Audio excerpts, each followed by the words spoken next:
Well, hello. Thank you all so much for joining me in studying A Course in Miracles. I'm Forgiveness Willie, teaching forgiveness from the Ozarks, using A Course in Miracles, published by the Foundation for Inner Peace. And there's also the original edition, but it's a different publisher, a little different format, edited a little differently, which we use occasionally. But this year we're going through the Foundation for Inner Peace version here on Lesson 23. And you can do one of your 1-minute practice periods while we're singing as we open, if you know what to do already. And if not, we'll do another one at the end when we close.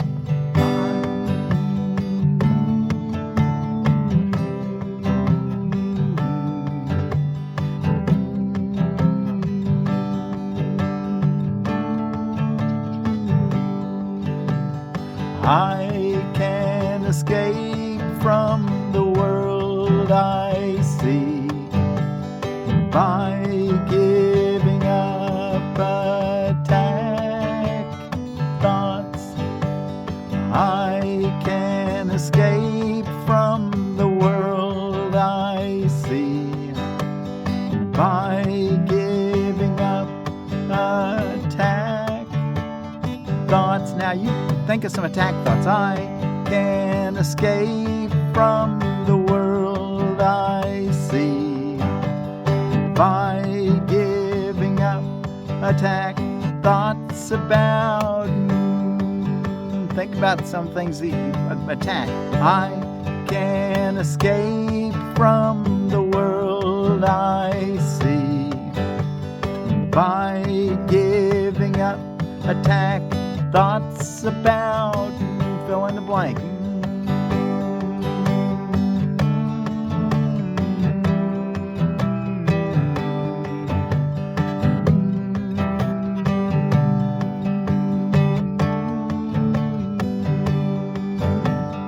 I can escape from the world I see by giving up attack thoughts about. Fill in the blank.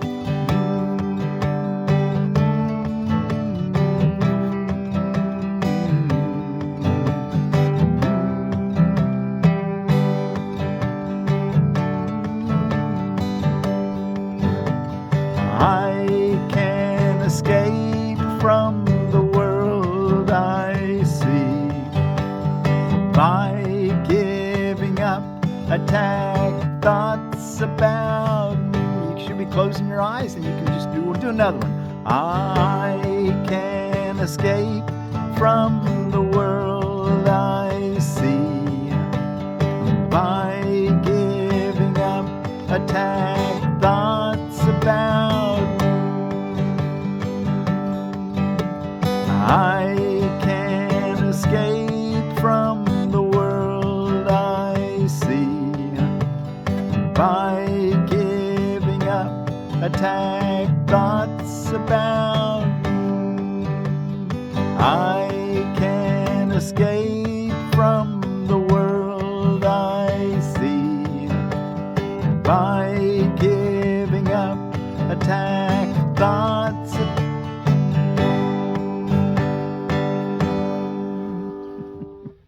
Okay, well, maybe you were able to think of 2 or 3 attack thoughts while we were singing. And you know what, attack where you're attacking or where you're being attacked. Either one is totally appropriate. Any kind of a feeling of apprehension is an attack on your own peace of mind. You could use that even. Okay, let's take a look at the lesson. Let's read through it. I can escape from the world I see by giving up attack thoughts. Did I say this is Thursday, January the 23rd of 2025's lesson? Lesson 23. I can escape from the world I see by giving up attack thoughts. The idea for today contains the only way out of fear that will ever succeed. Yeah, we got a way to get out of fear. Nothing else will work. Everything else is meaningless. But this way cannot fail. Every thought you have makes up some segment of the world you see. It is with your thoughts, then, that we must work if your perception of the world is to be changed. We're truly getting into the nitty-gritty here of the way the mind works and what manifests the reality you live in, the secret, some people call it. If the cause of the world you see is attack thoughts, you must learn that it is these thoughts which you do not want. There is no point in lamenting the world. There is no point in trying to change the world. It is incapable of change because it is merely an effect. But there is indeed a point in changing your thoughts about the world. Here you're changing the cause. The effect will change automatically. The world you see is a vengeful world, and everything in it is a symbol of vengeance. Each of your perceptions of external reality, and that's in quotes, that external reality, because it's not truly external reality, but it seems like it from our perspective. Each of your perceptions of external reality is a pictorial representation of your own attack thoughts. In other words, the world you see is a result of the thoughts you've been holding. If you hold thoughts of attack, you're going to see a world filled with that obviousness. It seems so obvious to you. Well, that's an effect. The cause, he's saying, is the thoughts we've been holding. One can well ask if this can be called seeing. Is not fantasy a better word for such a process, and hallucination a more appropriate term for the result? You see the world that you have made, but you do not see yourself as the image maker. You cannot be saved from the world, but you can escape from its cause. This is what salvation means. This is what salvation means. For where is the world you see when its cause is gone? Vision already holds a replacement for everything you think you see now. Wow, vision, or the Holy Spirit, reality, truth, God, has a different, how does he say it? Vision already holds a replacement for everything you think you see now. Loveliness can light your images and so transform them that you will love them, even though they were made of hate, for you will not be making them alone. The idea for today introduces the thought that you are not trapped in the world you see, because its cause can be changed. This change requires first that the cause be identified and then let go, so that it can be replaced. You got to let go of the cause first, which is your thinking. And then it can be replaced with true thoughts. So let's read that again. This change requires first that the cause be identified and then let go, so that it can be replaced. The first two steps in this process require your cooperation. The final one does not. You have to place it, see it, and then be willing to let it go. But how it's being replaced, you don't have. That'll come to you automatically. The world, that space and time will change, and your internal thoughts will change. But that'll be given to you. You don't have to do anything there. You don't have to work. Your little part's the willingness. The first thing is know this is fear, and then be willing to practice forgiveness, and then you'll be shown how. It's pretty simple what he's saying. The first two steps in this process require your cooperation. The final one does not. Your images have already been replaced. By taking the first two steps, you will see that this is so. Reality has already been here. You just didn't know it while you were so fixed on believing you had to defend your space. Besides using it throughout the day as the need arises, 5 practice periods are required in applying today's idea. As you look about you, repeat the idea slowly to yourself first, and then close your eyes and devote about a minute to searching your mind for as many attack thoughts as occur to you. As each one crosses your mind, say, I can escape from the world I see by giving up attack thoughts about, and then name what you were thinking about.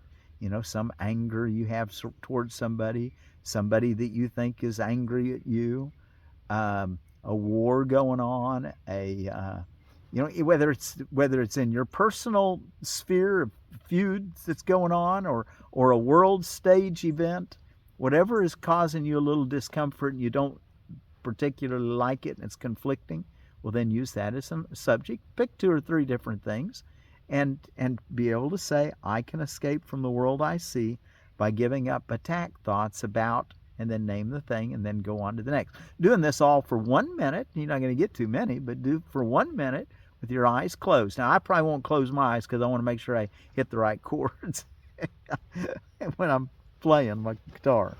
But I generally do close my eyes, but once I get a song figured out real good, or don't do it with my song.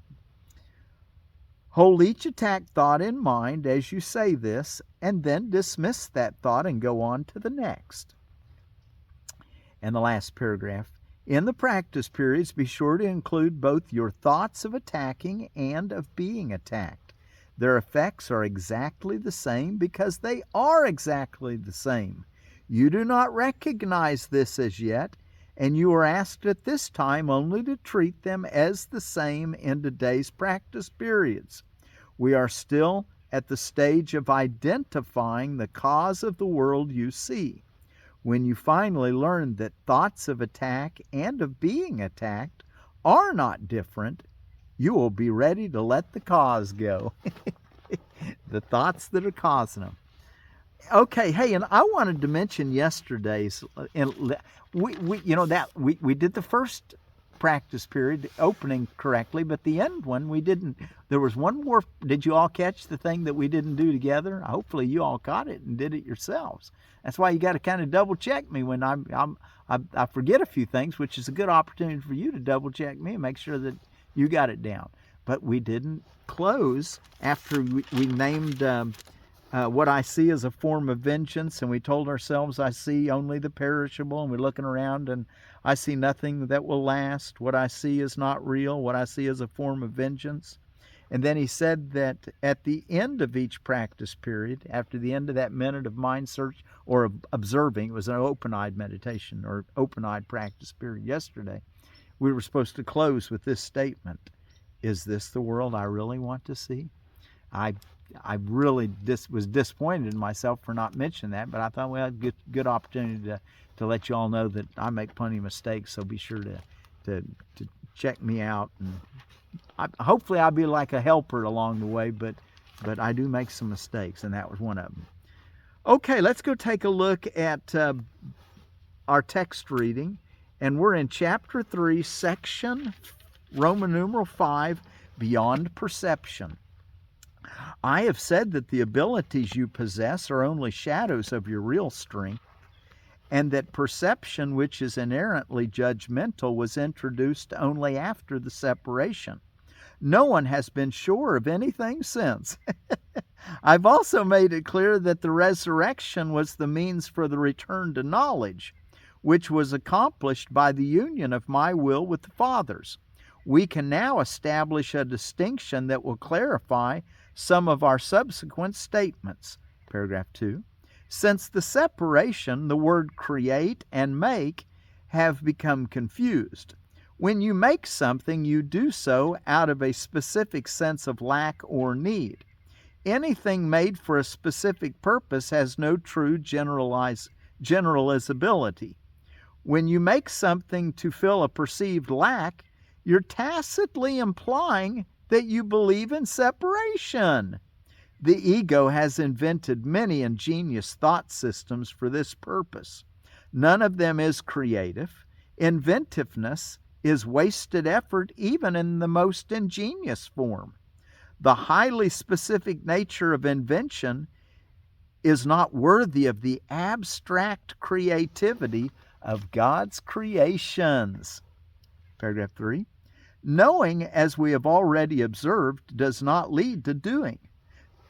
The confusion between your real creation and what you have made of yourself is so profound that it has become literally impossible for you to know anything.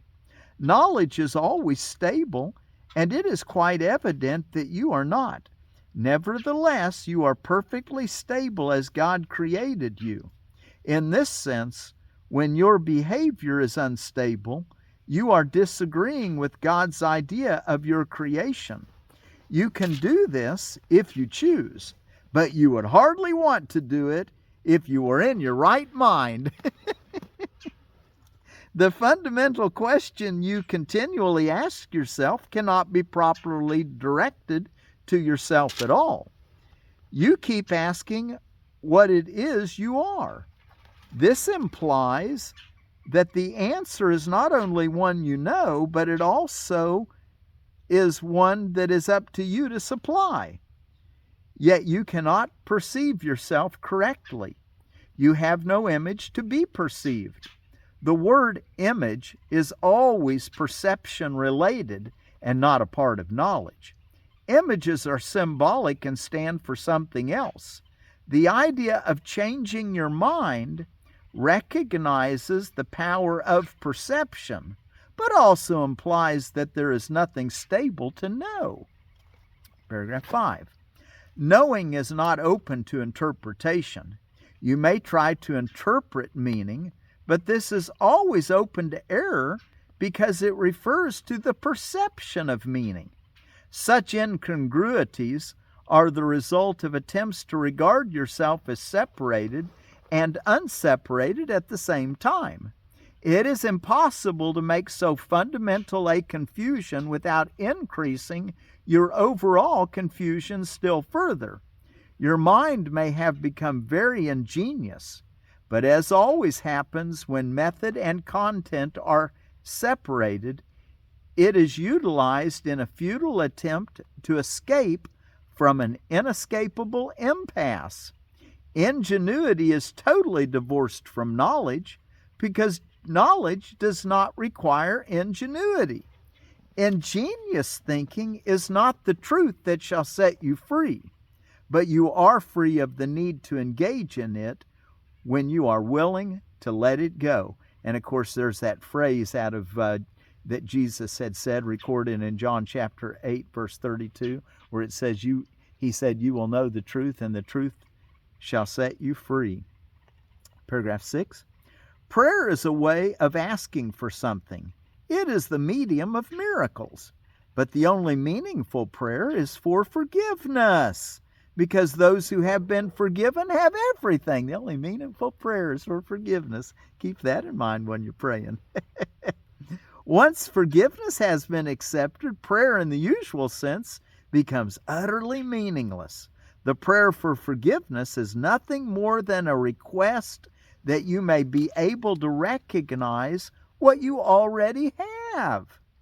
In electing perception instead of knowledge, you placed yourself in a position where you could resemble your Father only by perceiving miraculously. Let's read that sentence again. In electing perception instead of knowledge, you placed yourself in a position where you could resemble your Father only by perceiving miraculously. You have lost the knowledge that you yourself are a miracle of God. Creation is your source and your only real function. Paragraph 7. The statement, God created man in his own image and likeness, needs interpretation. And of course, that's a quote out of Genesis chapter 1, verse 27. Image can be understood as thought and likeness as of like quality. God did not create spirit in his own thought and of a quality like to his own. No, excuse me, I said that wrong. I put a not in there. See, you guys check me. God did create spirit in his own thought and of a quality like to his own. God did. I said did not. Can you imagine that? God did create spirit in his own thought and of a quality like to his own. There is nothing else. Perception, on the other hand, is impossible without a belief in more and less. At every level, it involves selectivity. Perception is a continual process of accepting and rejecting, organizing and reorganizing, shifting and changing. Evaluation is an essential part of perception because judgments are necessary in order to select. Wow. Paragraph 8. What happens to perception if there are no judgments and nothing but perfect equality? Perception becomes impossible. Truth can only be known. All of it is equally true, and knowing any part of it is to know all of it. Only perception involves partial awareness. Knowledge transcends the laws governing perception because partial knowledge is impossible. It is all one and has no separate parts. You who are really one with it need but know yourself, and your knowledge is complete. To know God's miracle is to know Him. And know yourself and you will know God. That's why Yogananda had self-realization, because you come to know God and your brother and yourself all at the same instant. Okay, next paragraph, 2 more paragraphs to finish up this section. Paragraph 9. Here's the definition of forgiveness too. Forgiveness is the healing of the perception of separation. You want a good definition of forgiveness? Forgiveness is the healing of the perception of separation. Correct perception of your brother is necessary because minds have chosen to see themselves as separate. Spirit knows God completely. That is its miraculous power. The fact that each one has the power completely is a condition entirely alien to the world's thinking. The world believes that if anyone has everything, there is nothing left. But God's miracles are as total as His thoughts because they are His thoughts. And the last paragraph, 10. As long as perception lasts, prayer has a place. Since perception rests on lack, those who perceive have not totally accepted the atonement and given themselves over to truth. Perception is based on a separated state, so that anyone who perceives at all needs healing. Communion, not prayer, is the natural state of those who know. God and His miracles are inseparable. How beautiful indeed are the thoughts of God who live in His light. Your worth is beyond perception because it is beyond doubt. Do not perceive yourself in different lights. Know yourself in the one light where the miracle that is you is perfectly clear. Okay, see yourself in your brother. Let's I set my book down, but let's look at that just once again. I just want to bring your attention. We stopped and talked, but let's make sure you got it. Forgiveness is the healing of the perception of separation. So you perceive you're different. You're angry with somebody. Well, remind yourself, when hold it, that's me I'm angry at, and I don't need to have attack thoughts and being angry with them. That's being like angry with me. I want to heal this sense of separation. I'm going to practice forgiveness and ask to see the oneness, see that everything else is an illusion except our love, our reality, our oneness. Okay, let's see. Our what's going on around the world? It's Yom Ha Shoah, which is the Holocaust Remebrance Day. It begins at sundown for you Jewish folks. So Yom Ha Shoah, Yom Ha Shoah, if I'm pronouncing it right. Holocaust Remembrance Day. And that was really about the only religious holiday I could find around the world. Some things out of holidays and observances.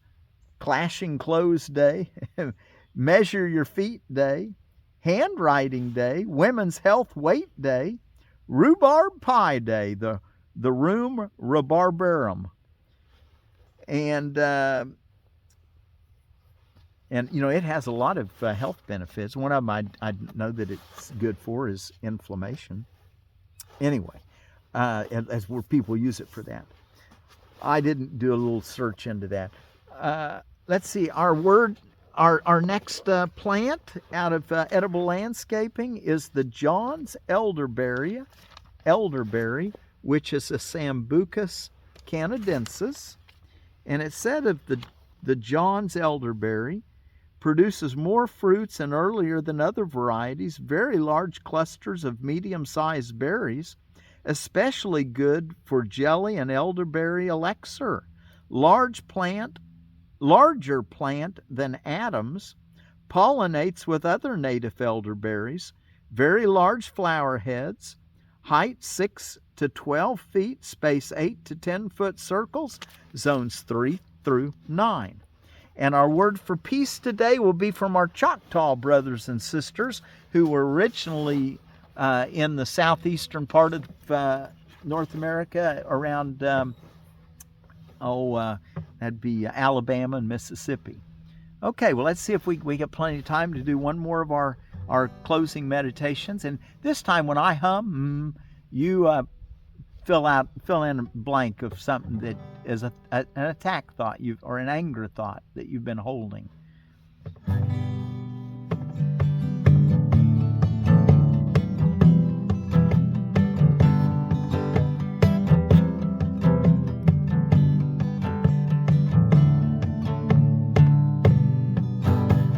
I can escape from the world I see by giving up attack thoughts. I can escape from the world I see by giving up attack thoughts about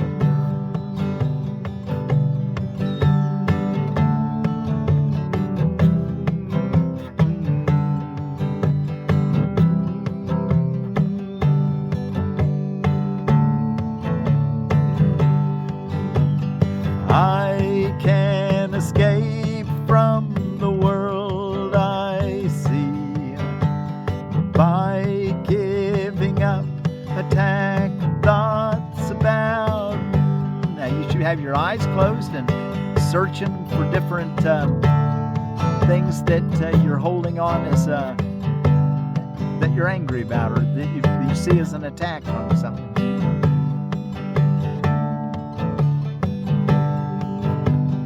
I can escape from the world I see by giving up attack thoughts about.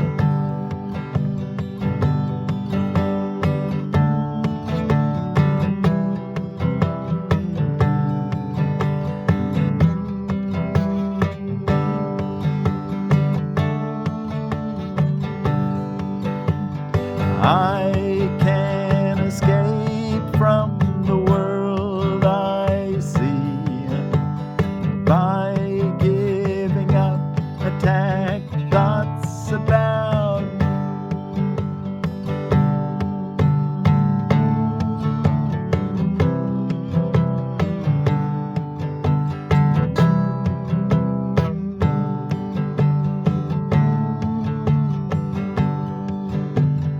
I can escape from the world I see by giving up attack thoughts.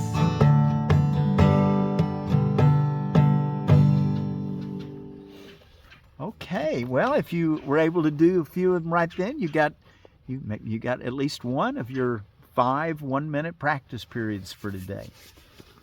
If you did both of them, well, you do 3 more. And if it doesn't help you to do it with me playing the guitar, well, then do 5 without me. But and also use it for anything that comes along that kind of disrupts your peace. You can apply this one. You can say, I can escape from the world I see by giving up attack thoughts about whoever just irritated you or whatever's in your mind. Okay? And our word for peace again out of the Choctaw is Achukma. I don't think I said that earlier. Achukma. Achukma. I can escape from the world I see by giving up attack thoughts. Achukma.